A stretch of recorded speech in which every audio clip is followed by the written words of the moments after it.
सर्वव्याप्त परम ब्रह्म परमात्मा को नमन करते हुए मैं संजीव झा आप लोगों के समक्ष सूर्य और बुध का छोटा सा उपाय लेकर आया हूँ।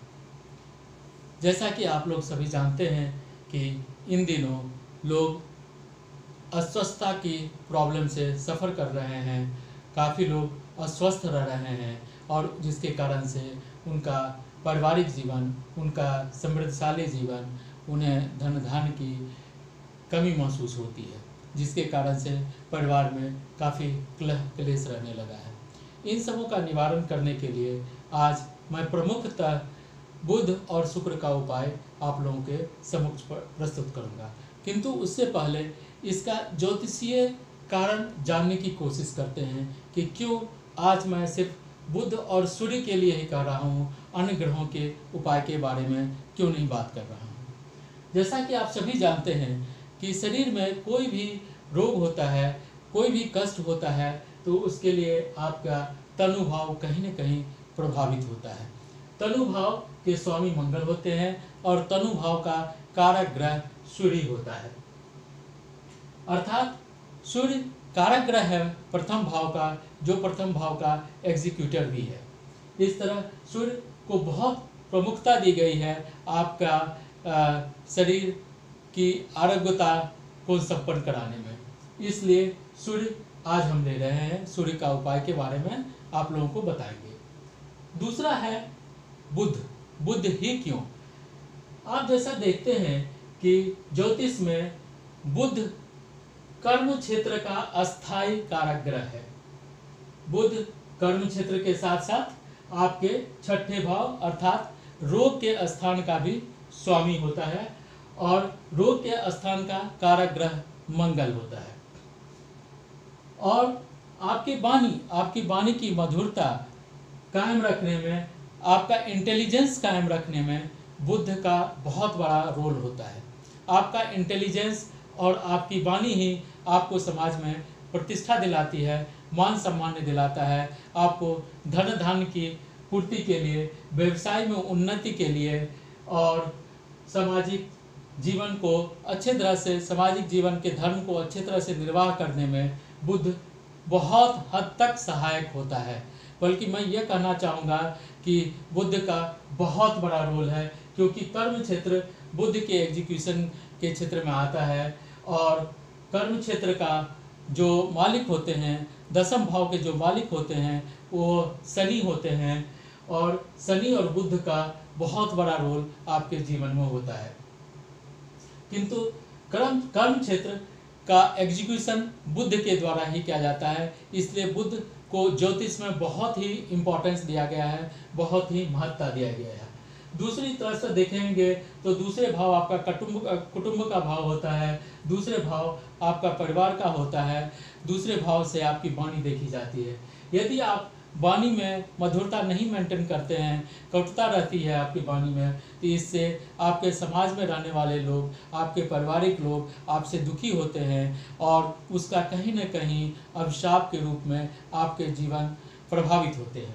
इसलिए भी बुध काफ़ी हद तक दूसरे भाव को भी प्रभावित करता है और यदि आपका कर्म अच्छे नहीं हैं, आपकी वाणी अच्छी नहीं है, तो दूसरे भाव का मालिक शुक्र भी प्रभावित होगा। और शुक्र चूँकि आपके धन भाव का भी स्वामी होता है और शुक्र आपके भाइया का भी स्वामी होता है, आपके पार्टनर्स का भी स्वामी होता है, आपके बिजनेस फील्ड का भी स्वामी होता है, इसलिए शुक्र भी काफ़ी हद तक बुध से प्रभावित हो जाता है और उस क्षेत्र में काफ़ी ऑब्स्टेकल्स क्रिएट होना शुरू हो जाते हैं। शुक्र जो कि जैसा कि मैंने पिछले 2 वीडियो में बताया कि भाव सिद्धांत से यदि सातवें भाव की, चौथे भाव की खुशियाँ देखना चाहते हैं, आपका सुख देखना चाहते हैं, आप खुश हैं या नहीं हैं, आप सुखी हैं या नहीं हैं, यदि यह देखना चाहते हैं तो चौथे से चौथा अर्थात सातवां भाव देखना चाहिए। अर्थात यदि सातवें भाव में कुछ प्रॉब्लम आ रही है तो आपकी सुख की कमी होगी आपके जीवन में, अर्थात जुपिटर काफ़ी हद तक जो सुख का द्योतक होता है ज्योतिष में, वो काफ़ी हद तक प्रभावित होता है। और जुपिटर के प्रभावित होने से, क्योंकि जुपिटर आप देखिए दूसरे घर का भी कारक ग्रह है, तो यदि आप जुपिटर प्रभावित होता है बुध के प्रभावित होने से, तो जुपिटर 4 घरों का कारक ग्रह है, जैसे कि धन भाव का कारक ग्रह है, संतान भाव का कारक ग्रह है, आपके भाग्य भाव का कारक ग्रह है, लाभ भाव के कारक ग्रह है। अर्थात आपके 4 भाव बुरी तरह से प्रभावित होते हैं, जो जीवन एग्जिस्टेंस के लिए, मानव जीवन के एग्जिस्टेंस के लिए सबसे ज़्यादा जरूरी होता है। इसलिए आप और दूसरा चीज़, एक और चीज़ है कि ज्योतिष में ट्राइन का बहुत महत्व है। कि यदि आप देखते हैं, दूसरा भाव, 10वां भाव और 6ठे भाव से एक ट्राइन का निर्माण होता है। ये देखिए, एक ट्राइन का निर्माण होता है। यह ट्राइन से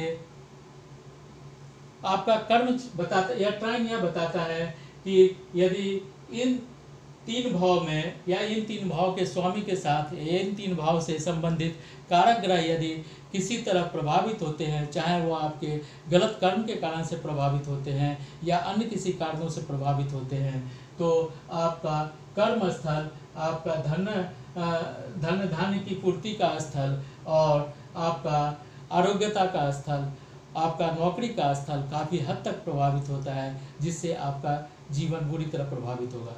इस तरह हम देखते हैं कि मुख्यतः यदि बुध प्रभावित होता है कुंडली में, तो बुध से शुक्र प्रभावित हो जाता है, शुक्र से चंद्रमा प्रभावित हो जाता है, अर्थात आपका मन प्रभावित हो जाता है, और मन के प्रभावित होने से आपका सुख चैन सब जगह प्रभावित होने लगता है, अर्थात आपका जुपिटर प्रभावित होता है, और जुपिटर प्रभावित होने से सूरज, मंगल और शनि या 3 अन्य ग्रह भी प्रभावित होते हैं, अर्थात आपके जीवन का 7 ग्रह ही बुरी तरह प्रभावित होते हैं।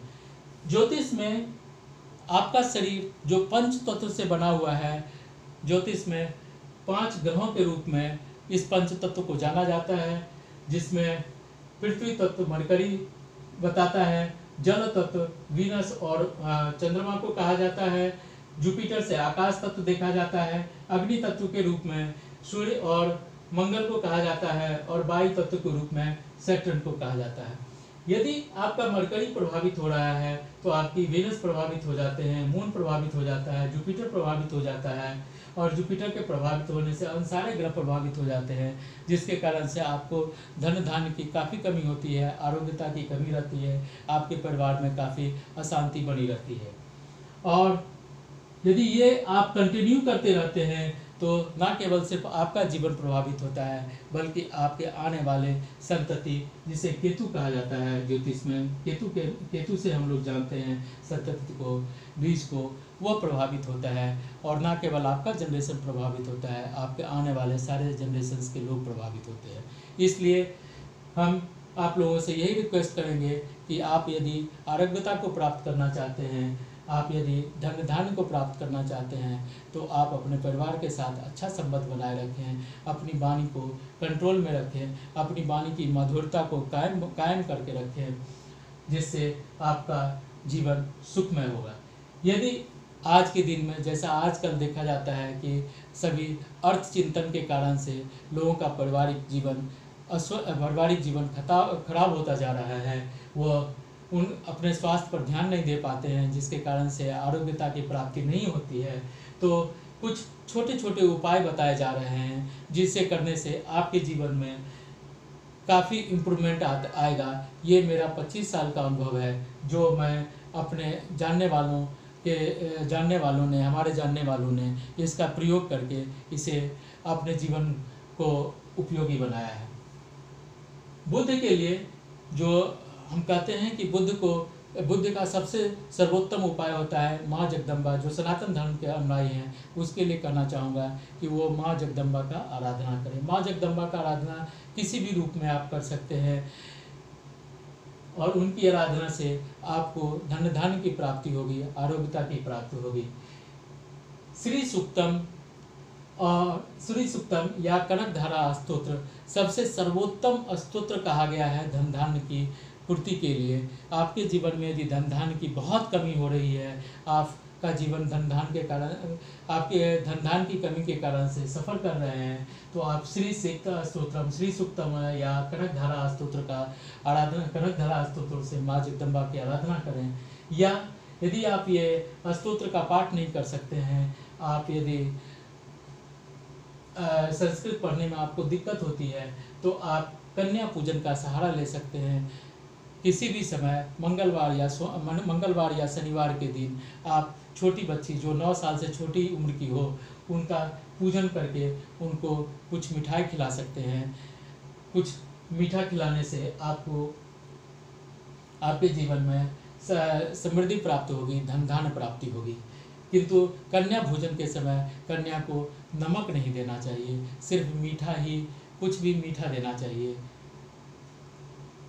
यदि आप श्री सूक्त का पाठ भी नहीं कर सकते हैं, कनकधारा स्तोत्र का भी पाठ नहीं कर सकते हैं, कन्या पूजन भी नहीं कर सकते हैं, तो बुद्ध के लिए सबसे सर्वोत्तम उपाय होता है कि आप बर्ड्स को हरा मूंग का दाल रात में भिगोकर सुबह उसे भिगोया हुआ मूंग का दाल चिड़ियों को दे सकते हैं। यह भी एक जनसाधारण सा उपाय है जिसके करने से बुद्ध प्रसन्न होता है। बुद्ध के कारण से आपके जीवन में आने वाली प्रॉब्लम्स रिजॉल्व हो जाती हैं। दूसरा है सूर्य का उपाय।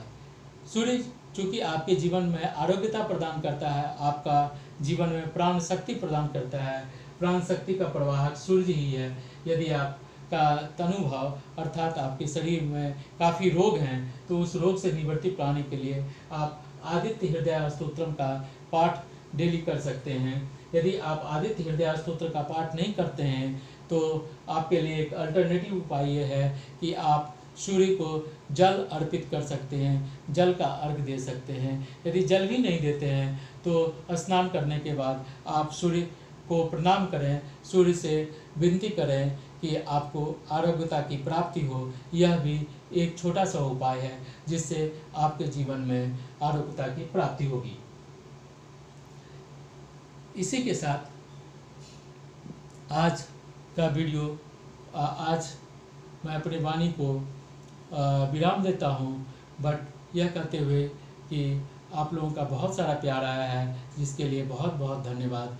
और मैं आप लोगों से रिक्वेस्ट करूँगा कि मेरी वीडियो यदि अच्छी लगी तो आप लोग इसे सब्सक्राइब करें और अपने परिजनों को फॉरवर्ड करें, अपने परिजनों को इस वीडियो से परिचित करवाएं जिससे उनका भी जीवन सुखमय हो, उनके जीवन में भी आरोग्यता आए और समाज में अच्छे समाज का निर्माण में हम लोग छोटा सा एक पहल करके एक छोटा योगदान कर सकते हैं जिससे एक अच्छे समाज का निर्माण हो सकता है। इसी के साथ मैं अपनी वाणी को विराम देता हूँ। बहुत बहुत धन्यवाद।